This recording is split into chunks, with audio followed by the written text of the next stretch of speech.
2 starts off with Brooklyn Heights dragging Scarlet Envy's outfit. Oh, she was so hurt. One thing I liked about Scarlet Envy is that sometimes she can take a joke and then other times she can't. Like Mother, when her feelings get hurt, ooh, it's ugly. But Brooklyn really heard her talk about she had holes in her outfit, especially since she's from FIT. She's a designer. Like, she creates her garments and to like have somebody come at her garments. And I think Brooklyn was just joking, but because that's what she does, like that's what she's trained in, that is her profession, she had a problem with that comment. Because Miss Scarlet Envy has a nasty side eye. So the mini challenge for this episode is a photo bomb. Everybody really did good. I thought that Nina West was going to be a top. Just because she's very funny, she's really good at what she does. And Silky to me was just so over the top in a way that I didn't find appealing, because I think that there's nothing wrong with Silky loving herself, right? I don't have a problem with that. I just feel like she's making her bigness a joke. Like, you know, taking off, ooh, I'm big and juicy and I'm fat and that. And it's like, at some point, I don't believe it. You know what I mean? And I just feel bad and uncomfortable. Not that she's a big person, because, hello, okay? But I just feel like it's not really the jokes on everybody else. It's like the joke is on you. I don't know. I just don't like it. I don't like her, you know, when she was like getting naked and girl, I'll be, you know, I didn't see confidence in it. I saw like, you know, that meme where somebody is like, where there's a guy behind a mask, he's really crying and like angry crying behind the mask, but it looks like he's smiling. That's what I'm getting from Silky sometimes. I don't know if I'm right, but that's just my feeling, especially in this photobomb challenge and just her performances, the comments that she has made throughout the competition. I'm just like, I don't know if you are as comfortable with your body as you're putting on. All right, so the maxi challenge is an acting challenge and I am already nervous. Brooklyn and Silky won the photobomb challenge and they are team captains of now whatever team they have for their acting challenge. One of the acting sketches or whatever was Why I Gotta Be Black Panther. I forgot what the other one was, but they were better. They were better. I was really shocked at Brooklyn's team. Like, I was more shocked because of Brooklyn. I thought that Brooklyn really picked a strong team, considering how they were all so confident that they were going to kill it and spent most of their time dragging Silky when they should have been working on their performance, because it was absolutely dreadful. I think that's the only reason why I remember their name. Also, it was Why I Gotta Be Black Panther. But I think that's the only reason why I really do remember their name, because they were so horrendous. Like, I get that Silky is a lot. I talked about it in my previous review, but it's like Ariel. Worry about yourself. Like, Ariel is so focused on Silky, and I think she's so focused on Silky because Silky is killing the competition. She's killing it, and Ariel wants to win the competition this way, and she's seeing Silky, you know, get screen time and get all these opportunities and win challenges and do all this stuff, and she's just like, oh, she's not deserving of it because she's doing it in a way that I don't approve of. Who are you? Who are you? And they wasted no time in talking to Rue about how terrible Silky was, and I was just like, have you guys not watched the previous seasons? Rue doesn't like mess. Rue don't like all that gossip, and she damn sure don't like we all know how to pin on your wig. So I'm just like, this team was already digging their own grave. Oh, but they didn't know how messy Rue was, because messy Rue ran right back to Silky and told her everything that was going on. And Silky was just like, well, first of all, I am a doctor. I got my doctorate. I got a PhD, okay? Like, Silky was ready. Silky was ready, and I was really shocked. Never judge a book by its cover. Vanjie is so lucky that she's naturally funny, because her acting was dreadful in this challenge, but she was so funny just being Vanjie in this acting challenge that she was able to skate by. But as you can see in later episodes, it doesn't always work out for her. Let's talk about the workroom drama. So Evie is like the call out queen. She wants to know who was talking about Silky behind her back or whatever. And Brooklyn don't own up to nothing. But I'm like, Brooklyn, you was right there talking with the whole team and Ariel. Ariel was leading it out, but that whole team was talking about Silky. So Ariel's the only one who admits it. And then Evie starts going after the whole damn team. And Raja, for some reason, like, took it personal. And I'm just like, Raja, you can't. Like, I don't know. Like, Raja took it very personal. I'm like, Evie was just calling out everybody who was talking about Silky, and I don't think she was saying it in such a negative way, but I think Evie's delivery sometimes comes off to people as defensive. Not just defensive, but also accusatory. And I don't necessarily take her delivery that way because I know somebody who's like that. And I had to learn that because of where they were raised, they put inflections on different words. And it comes off to somebody like me from the East Coast, who's also from a Black American culture. And we have different kind of cues that we read as if it's safe or unsafe to deal with you. And I have a really good friend who has that. And I really had to learn her speech pathology to be able to like deal with her and be like, okay, she's not trying to read. She just grew up in a different area and she just puts inflections on different words. And I think that's what's happening with Evie, because sometimes when she talks, the queens feel like she's coming at them. Sometimes she's just doing her makeup and putting on, putting glue on her eyelash. She's like, tell the truth, girl. You know what I mean? And it's just, she's putting inflections in different places where you would think that she's trying to come at you, but I don't think that. And I also think that she is somebody who has good intentions, but again, her inflection, the delivery is a bit off. But I don't think that she was like trying to really stir up anything, but she wanted to know like who was talking about Silky. And I felt like she was standing up for Silky, who didn't need that help. It wasn't that big of a deal to Silky. You know what I mean? As big of a deal as it was to Evie. You know what I mean? So anyway, Raja then takes on what she thinks Evie is giving. And she and Evie starts going back and forth. But who knew that little Miss Evie could read? Because Evie was reading Raja down and she was not ready. Raja kept on trying to come for her, but Raja was struggling with her words and she was stuttering. And it was a mess. And I was like, Raja, you got to get your reads together, honey. Sit in front of a mirror and just start reading different objects in the room. Get your Instagram up and just start reading people on Instagram. And just work on crafting those words in a creative way to come out of your mouth. Because you probably could have had some good reads in there, but you were just struggling to get them words out. Raja is trying to read Evie Oddly with all these pregnant pauses. It don't work like that. It don't work like that. And then we go from this unnecessary argument to Mercedes crying about having a stroke, and a lot happened in that workroom. I wonder how long they were in there, because there was a lot going on in that workroom. But let's talk about not just Mercedes having a stroke, why she had a stroke. That broke my heart. Mercedes was healthy. Because she was on a no-fly list, because of her name, because we have a white supremacist in chief, because of that, she's like driving and taking trains everywhere. And guys, as somebody who cannot sit in a car for more than 2 hours, and even 2 hours, my body is aching, I'm getting car sick, like it's a nightmare. I cannot even fathom what that is like, especially when drag is your job and you're going to shows that you have to go to because this is how you eat. Like, she was stressed and overwhelmed. And then even in this entire competition, Mercedes was struggling to open up. She's a great performer, right? And you could tell that she lived on that stage, but you can also tell that she was working scared. She was working very, very scared. And it was just really sad to see.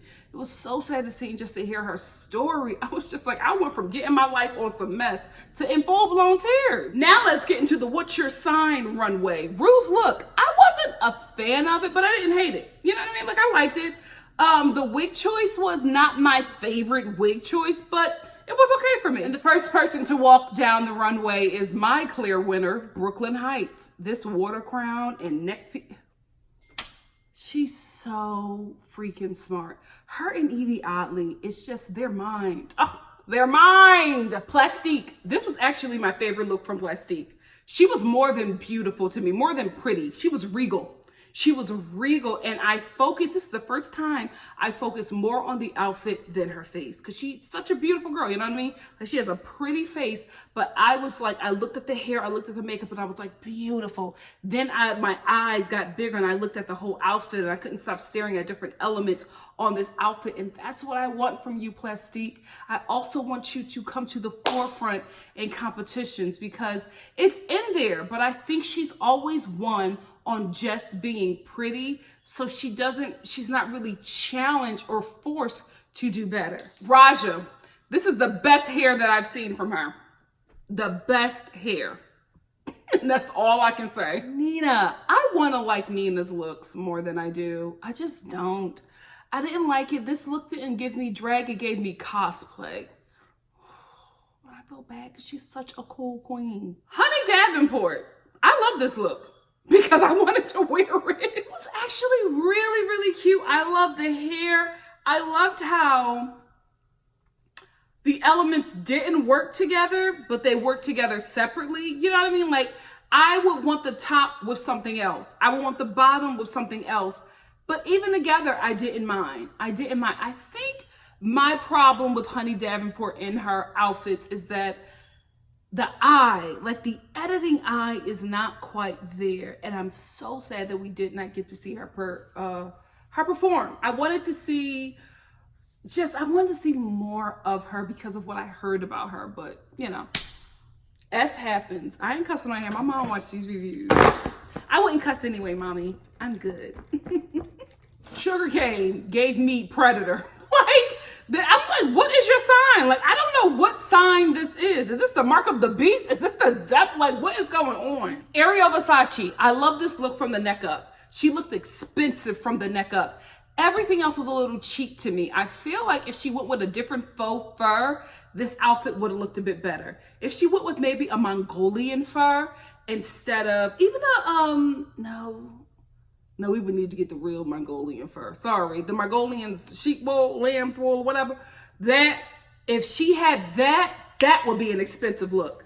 But it just looked very, very high fashion up here and then very Michaels everywhere else. Silky, I loved and hated her look. Certain angles I loved it, and then when she would turn a different way, I hated it. I was very confused by this look. Evie, I love her mind. I just wish it was a bit more polished. This lion was great. I love where she went with it, but it just seemed very arts and crafts. And I don't want arts and crafts on my runway, unless it's Project Runway and it's a conventional challenge.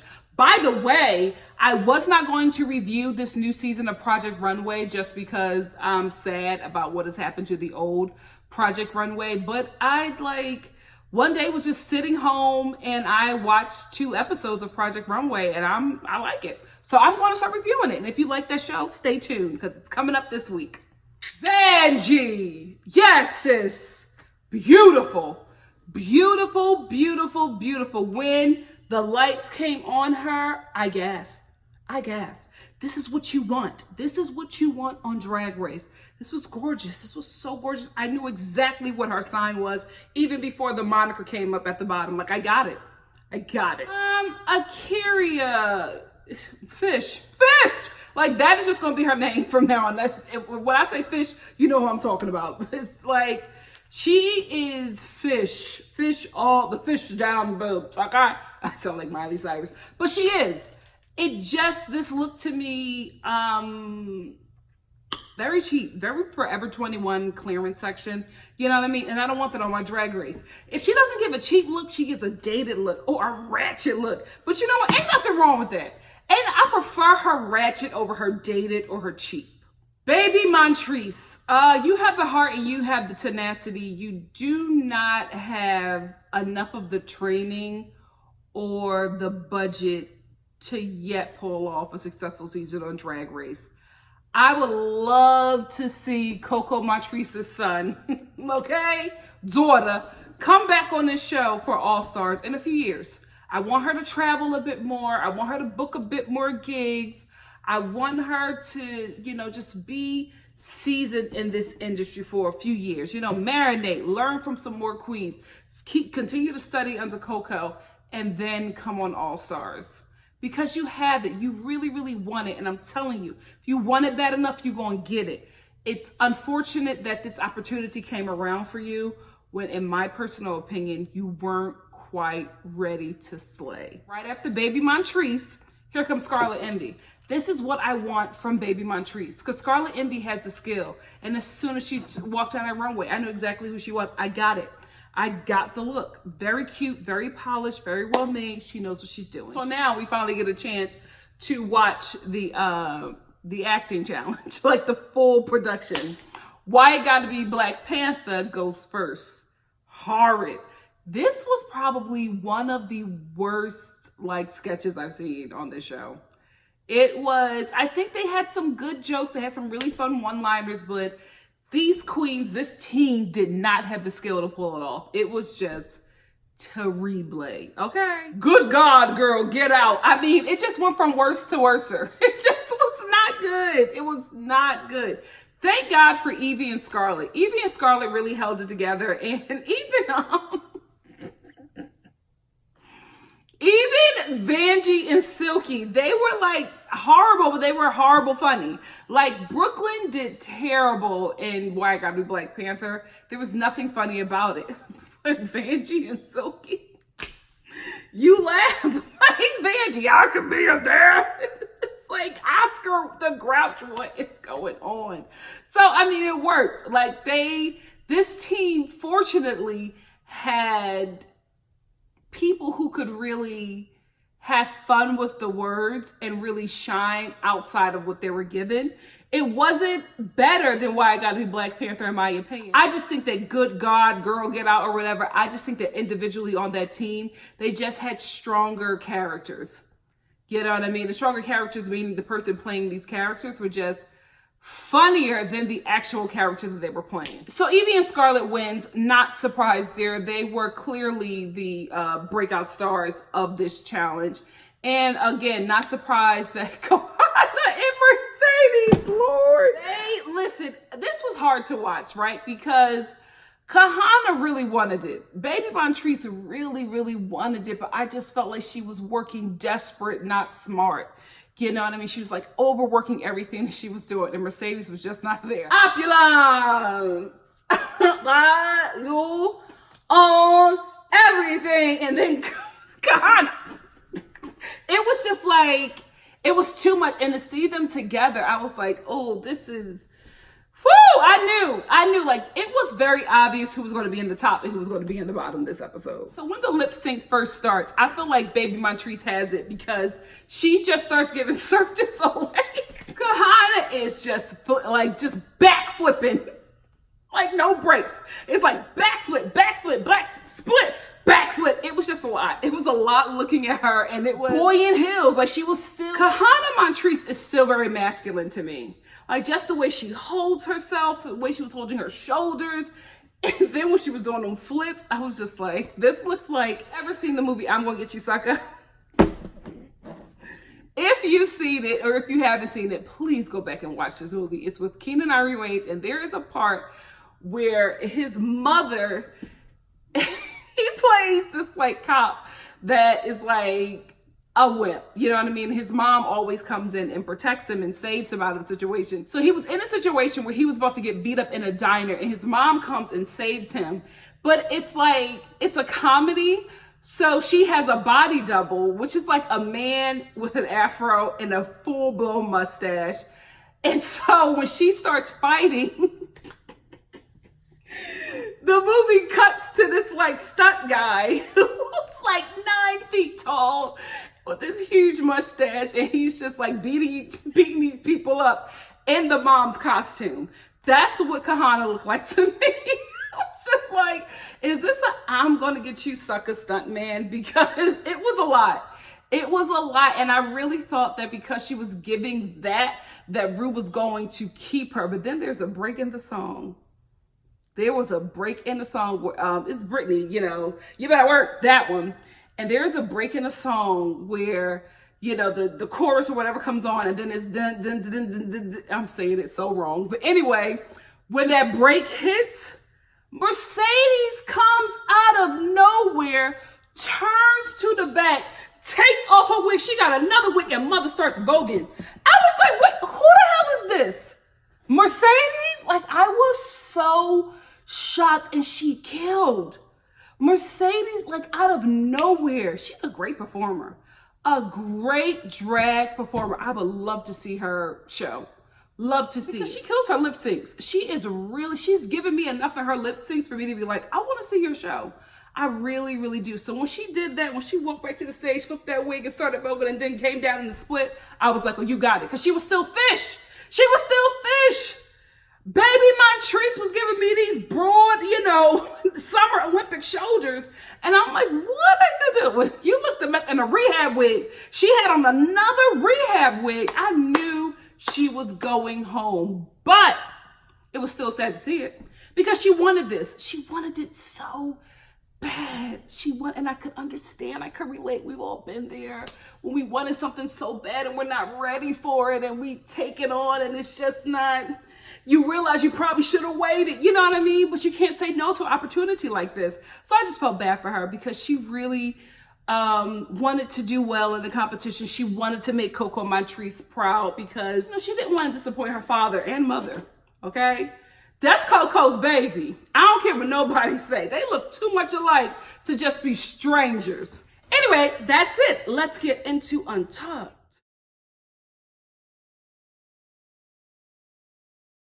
Let's get into Untucked. Can I just say that this Untucked, we get several close-ups of Miss Evangie's look, and every close-up, I fall more and more in love with this look. This was my favorite. This was my favorite look, and I think if Vanjie would have done a bit better in the maxi challenge, she would have won. Because this runway, ooh, gorgeous. And Lord, we are still here with this silky drama. Let me just say this. If you got the cojones to drag a chick behind her back, have some bigger cojones to drag her in front of her face. Like, you're dragging somebody in front of messy queens. Like, that's not going to get back to them. Also, on the TV show, like, y'all not going to have beef afterwards. Like, just, come on. Come on. Oh, Silky. So Silky. So Silky then says, they were just having like random conversation, and then Silky was talking about how her weight fluctuates. So some days she's really, really skinny, and then other days she's really, really big. And can I tell you, the room, it got so quiet. You can hear a pin drop in there, okay? Because the queens are trying to be very respectful. But it was like, come on, Silky, like, what are you doing? So after Silky said that, the room got really, really quiet, and they were all just looking around like, who gonna tell her? Like, who is gonna tell her? And then Unclockable Davenport was just like, no, honey, you big every day. I almost fell off my couch. You know, Akaria Davenport is really, really funny. She's so beautiful and just like, so like, I don't know. I get very seasoned queen from her. She seems like, and I don't think we've talked about it that much on this season, but I feel like she's somebody who's very respected, who has been doing this for a very, very long time, because she just has this regalness about her, but like this real kind of country mother regalness, like very matriarch.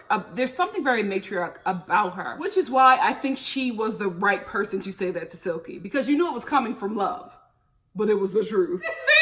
Like, sis, when you said that, my hairpiece almost fell off. I love when they have fun. I really, really do. Because when they start reading each other and just having a good little roast session, the best TV. Talk about Mercedes, because she was, again, you know, she was discussing her stroke or whatever, and the queens are telling her that she's pretty, right? And she's just like, it doesn't really help. But this is the thing. No matter how much they tell Mercedes how pretty she is, Mercedes still is holding on to what she looked like before her stroke. And I honestly get that. Like, that to me hit home, because a few years ago, I was in a car accident. Not a car accident. I was in an accident where I was hit by a truck, and my whole right side, still to this day, like, I don't have full mobility of my hand. I have a lot of issues with my right side, but thank the Lord, I'm not where I used to be, right? During my rehabilitation took about 2 years. In that time, I gained 60 pounds.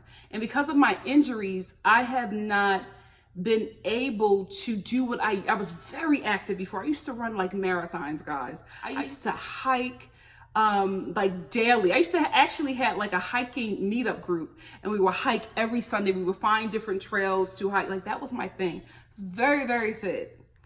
To go from somebody who's very, very fit, who's very, very active, to, for 2 years, guys, over 1,000 freaking days, right?